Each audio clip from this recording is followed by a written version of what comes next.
এই তো নুডলস রান্না করতেছি। ইসমাইল খাবে সন্ধ্যাবেলা। টমেটো কুচি দিয়ে দিলাম।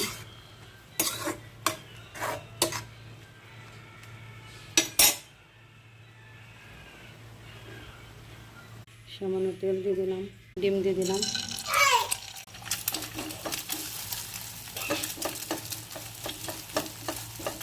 ঝটপট নুডলস রান্না করতেছি। এখন আমি নুডলসগুলো দিয়ে দিলাম। দুই রকম নুডলস ব্যবহার করা হয়েছে এখানে, কোকোলা নুডলস আর ফ্রেশ নুডলস। এখন দিয়ে দিলাম মশলা।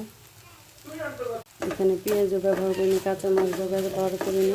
জাল খাবে না, তাই ঝটপট রান্না করলাম। এখন দিয়ে দিলাম সবকিছু ভালো করে নেড়ে নিলাম।